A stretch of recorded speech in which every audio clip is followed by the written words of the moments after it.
Welcome to Rome Ready AI Stories. Imagine a timeline stretching back 1,000 years, longer than the entire history of the United States. That vast span of time is longer than the existence of almost every single modern nation that we see on maps today. For a millennium, this narrow strip of land by the East Sea had no independent name on the maps of the world. It was annexed, renamed, restructured, and assimilated repeatedly. To the north, it was just a distant district of a vast empire. But for the people living on that land, it was not a district. It was their home, their soil, and their soul. This story is not just about war or conflict. It is a profound story about memory and the refusal to forget. When the empire looked south in 111 BC, Emperor Han Dynasty decided to expand his borders down to the tropics. The land called Nanyue was rich in rice, minerals, and controlled the vital trade routes leading to Southeast Asia markets. The benefits were too great to ignore. The Han army crossed the Red River, broke the citadels, and crushed all resistance. Nanyue collapsed under the weight of the invasion. The name was changed, and officials from the north replaced the old rulers. Roads were built connecting straight to the empire's center. Writing, laws, exams, and thoughts were all re-established according to Chinese models. This was not merely an occupation of land. This was a large-scale assimilation project designed to erase a distinct local identity. Want to advance? Learn Confucianism. Want to be an official? Take exams in Chinese characters. To survive? Become part of the empire. For many generations, that plan seemed to be working perfectly. The surface of society began to look exactly like the North. In the cities, the elite class wore Han clothing, read Han classics, and thought using the Han system of ideology. But in the villages, where rice roots cling deep into the mud, a completely different world continued to exist in silence. Farmers still told stories of their ancestors. The native language was still whispered in families, away from the ears of officials. Local gods were still worshipped in small shrines. The surface was silent and compliant, but underneath was a deep, flowing memory. And memory does not die. In the year 40 AD, two names erupted like fire: Trung Trak and her sister, Trung Nhi.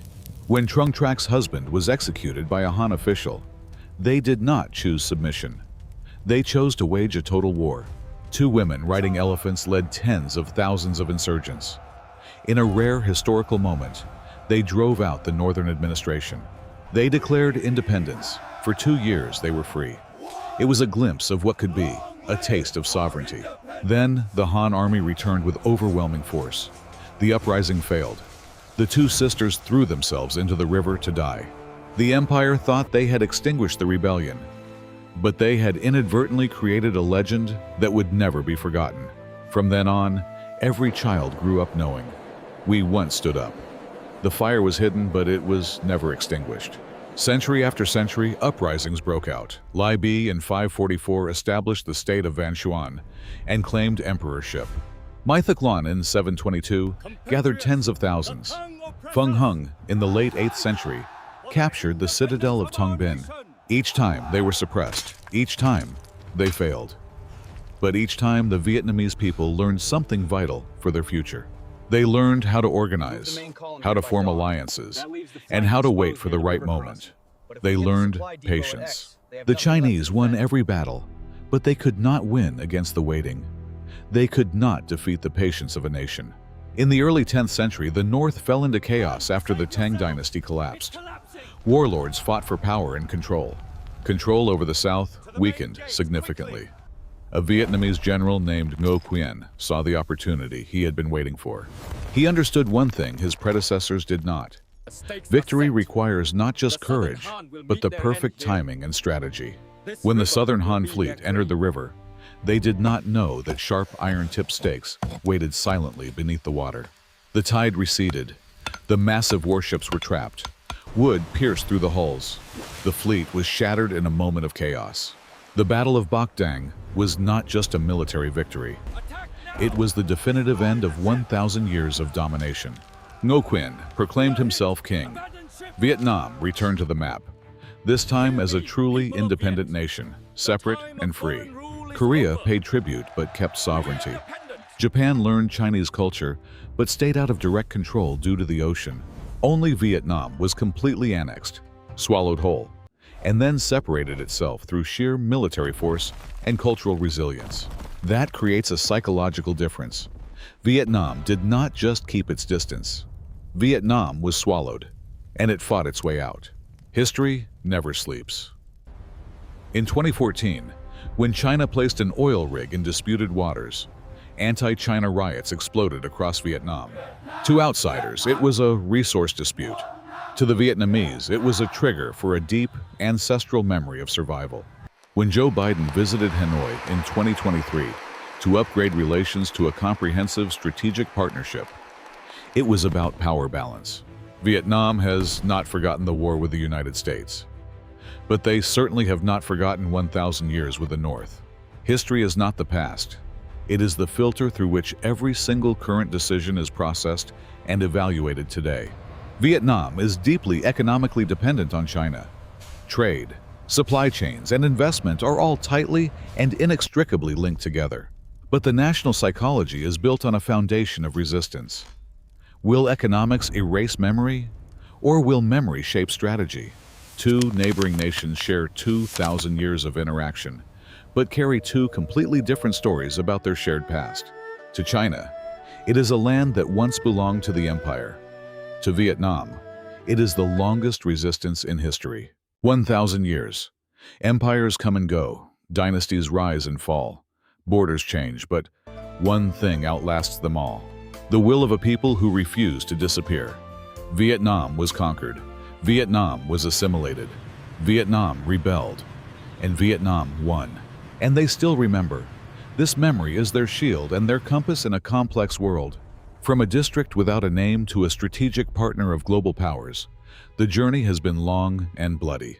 The torch of identity was passed through a millennium of darkness, kept alight by the whispers of villagers and farmers. Just like the Red River flows to the sea, the spirit of independence flows through the veins of this nation. Today, children learn about Bach not just as a battle, but as a lesson in wisdom and national survival. They honor the roots that go deeper than the occupation, roots that held the ground when the storms of empire raged. Look at the streets of Hanoi or Ho Chi Minh City today. You see energy, commerce, and a drive for the future. But beneath that modern energy lies a bedrock of iron will, a determination that has been tested for 20 centuries. Vietnam navigates the currents of geopolitics with the same skill their ancestors used to navigate the tides of Bach Dang. They call it bamboo diplomacy. Firm roots, solid trunks, but flexible branches, adapting to the wind to avoid breaking apart. This philosophy comes directly from that 1,000-year struggle. Survive the storm, preserve the core, and rise when the wind calms. While the North built stone walls to keep people out, the South grew living hedges to keep their culture safely inside. Culture was their fortress, language was their weapon, and memory was their map back to freedom when the time was right. Today, as they face new challenges in the EC, that old map of memory is unfolded once again. Technology has changed, but the fundamental challenge remains the same: how to live next to a giant without being crushed. The answer lies in the history books. It lies in the stories of the Trung Sisters, of Ngo Quyen, of Le Loi. These are not just names in a textbook. They are the archetypes of resistance that live in the collective unconsciousness.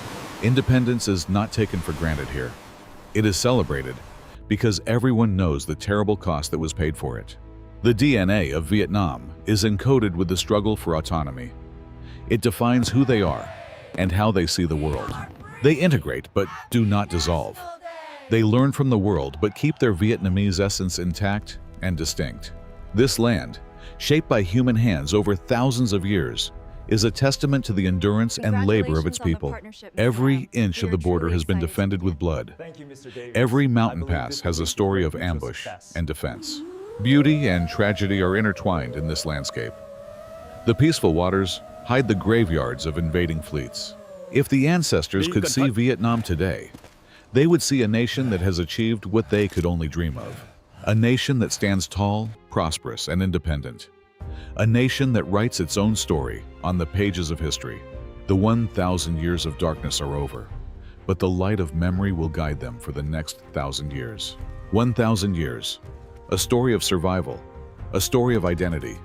A story that belongs to the resilient people of Vietnam. They remember who they are. Thank you for watching Rome Ready AI Stories. Subscribe now to explore more incredible history with us.